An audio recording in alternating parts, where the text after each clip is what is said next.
আজকে দেখাচ্ছি আলু পটলের একটা তরকারি। আলু আর পটল এরকমভাবে কেটে নিয়েছি, কেটে নিয়ে এটাকে সরিয়ে রাখলাম। মশলার মধ্যে নিয়েছি টমেটো, এটা পোস্ত আর সর্ষে আর কাঁচা লঙ্কা, ওদিকে পেঁয়াজ রসুন আর আদা। এবার পেঁয়াজটা ফোড়নে আদা রসুনটা বেটে নেব, আর পোস্তটা আর সর্ষেটাও বেটে নেব। যথারীতি কড়া বসিয়ে দিয়েছি, কড়ার মধ্যে একটু তেল দিয়েছি, তেলটা একটু বেশি দিয়েছি কারণ পটলগুলো ভাজতে হবে, আলুগুলো ভাজতে হবে, এর জন্যে এটা দিয়েছি। বাই দা ওয়ে, আমি নূপুর, আপনারা দেখছেন smile with Nupur and Tania. Please একটু সাবস্ক্রাইব করে দেবেন, বেল আইকনটা টিপতে ভুলবেন না, লাইক শেয়ার করে পাশে থাকবেন। নিত্য নতুন রেসিপি পেতে আমার চ্যানেলটা একটু সাবস্ক্রাইব করে রাখবেন। দেখুন, কড়ার মধ্যে আলু দিয়ে দিয়েছি, আলুটাকে আমি ঠিক ভেজে নেব। ভেজে নিয়ে এটাকে তুলে রাখবো। একঘেয়েমি থেকে বেরোনোর জন্য এই রান্নাটা আজকে আপনাদের দেখালাম। মানে একঘেয়েমি আলু পটলের ডালনা, আলু পটলের বিভিন্ন রকম খেতে খেতে যখন বোর হয়ে যাবেন, তখন এই ধরনের রান্নাটা খাবেন, দেখবেন অত্যন্ত আনন্দ করে খাবেন। এই আলুটা যথারীতি ভাজা হয়ে গেছে। এবার ভাজা হয়ে গেলে পরে আমি আবার রান্নার মধ্যে পটলটা তুলে দিলাম, এটাও ভেজে নেব। এটা কিন্তু দুটোই নুন ছাড়া ভাজছি, কিন্তু একটু হালকা হলুদ আমি ছিটিয়ে দিয়েছি, সামান্য একটু হলুদ একটু স্প্রিঙ্কেল করে দিয়েছি। তাতে কি হবে, আপনার রঙটা একটু ভালো থাকবে। এইভাবে পটলটাকে ভালো করে ভাজার পরে, পটল ভাজতে তো খুব বেশি সময় লাগে না, এটা হয়ে যাবে। একটু জাস্ট একটু হলুদ দিয়ে স্প্রিঙ্কেল করে দিলাম, আপনার তাতেই পটলটা ভালো হবে। এইভাবে একবার আলু পটল করবেন, দেখবেন পটলটাও যথারীতি ভালো হয়ে গেছে। এবার পটলটাও আমি তুলে নিলাম, এর মধ্যে আমি কিছু ফোড়ন দেবো। পটলটা তুলে নিয়ে আমি ওটা একই তেলে আমি করে নিচ্ছি, কারণ তেলটা আপনার যেরকম মানে ইনগ্রেডিয়েন্টস থাকবে সেরকম আপনি তেল দেবেন। এবার আমি জিরে ফোড়ন দিলাম, শুকনো লঙ্কা ফোড়ন দিলাম। জিরে শুকনো লঙ্কাটা একটু হতে না হতেই পেঁয়াজটা দিয়ে দিলাম। এবার পেঁয়াজটা আপনার একটু হতে থাকবে, পেঁয়াজটা একটু হলে পরে আপনার তারপরে আমি এটাকে এর মধ্যে আদা রসুন বাটাটা আমি দিয়ে দেবো। কারণ এর মধ্যে পেঁয়াজের মধ্যে যখন আদা রসুন বাটাটা পেঁয়াজ একটু হওয়ার পরে দেবেন, দেখবেন পেঁয়াজটা একটু গলে যাচ্ছে, কারণ পেঁয়াজটা ছেয়ে নেই, ভাল লাগবে তখন করতে। আদা রসুন বাটাটা দিয়ে দিলাম। আদা রসুনের কাঁচা গন্ধটা যাওয়া পর্যন্ত আমি অপেক্ষা করব।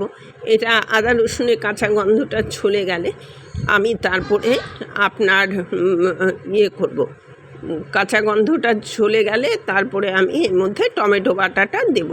টমেটো বাটাটা যথারীতি দেওয়া হয়ে গেলে পরে, টমেটোর কাঁচা গন্ধটা চলে গেলে তারপরে আমি এর মধ্যে মানে আপনার একটু ধনে গুঁড়ো দেব। ধনে গুঁড়ো দেওয়া হয়ে গেলে পরে, এটা কাঁচা গন্ধটা গেলে তারপরেই দেবেন ধনে গুঁড়ো, কারণ টমেটোর কাঁচা গন্ধটা একটা বোরিং লাগে জিনিসটা, ব্যাপারটা। এবার আমি যে বেটে রেখেছিলাম সর্ষে পোস্ত কাঁচা লঙ্কা, সেই মশলাটাও দিয়ে দিলাম। তবে সর্ষে পোস্ত বেশি ভাজার কোনো প্রয়োজন হয় না। এই সর্ষে পোস্ত ভেজে আপনি অল্প ভাজলেও এটা হয়ে যাবে। এবার এইটা দেওয়া হয়ে গেল, এর মধ্যে এবার আমি দেবো ধনে গুঁড়ো আর আপনার একটু হলুদ আর সামান্য লঙ্কা, যেহেতু আমি এর আগে লঙ্কা দিয়েছি, কাঁচা লঙ্কা বেটেছি বা শুকনো লঙ্কা ফোড়ন দিয়েছি, সেটা আমি দিয়ে দেবো। এবার এই মশলাগুলো ভালো করে ভাজা হয়ে গেলে পরে আপনারা দেখুন লঙ্কার গুঁড়োটাও দিয়ে দিলাম। মশলাটা একটু ভাজা পর্যন্ত আমি অপেক্ষা করব। ভাজা হয়ে গেলে পরে এটা কষানো, মানে ভাজা মিন্স কষানো। নুন দিয়ে দিলাম, এর মধ্যে চিনি পড়বে না, অত্যন্ত সুস্বাদু হয়, অনেকটা বিহারি স্টাইলে হয়, বেশ ভালো লাগে। আপনার ওটা হয়ে গেলে আমি জলটা দিয়ে দেবো, মানে মিক্সি ধোয়া জলটা দিয়ে দিলাম। আমি আর নষ্ট করলাম না, মানে অনেক মশলা লেগে থাকে তো, তাই নষ্ট করলাম না। এবার ওর মধ্যে আপনার এই যে আলু পটলটা সবটাই তুলে দিলাম। আলু পটলটা তুলে দিয়ে এটাকে আবার কষাতে শুরু করব।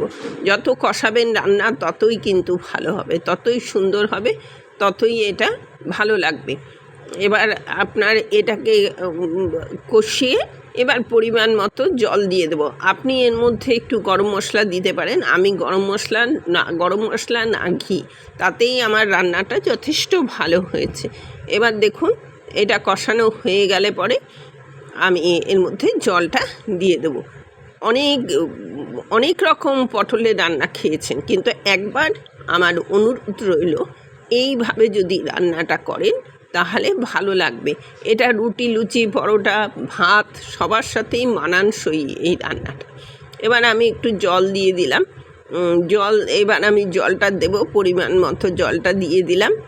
জলটা দিয়ে আমি এটা হয়ে গেলে পরে আমি আপনাদের পরিবেশন করে দেখাবো। দেখুন এটা অলরেডি ডান, এবার হয়ে গেছে।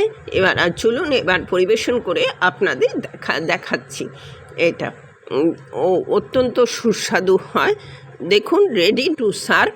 এতক্ষণ আমার সাথে থাকার জন্য অশেষ ধন্যবাদ। পরবর্তীতে দেখা হচ্ছে যে কোনো এপিসোডে যে কোনো রেসিপি নিয়ে।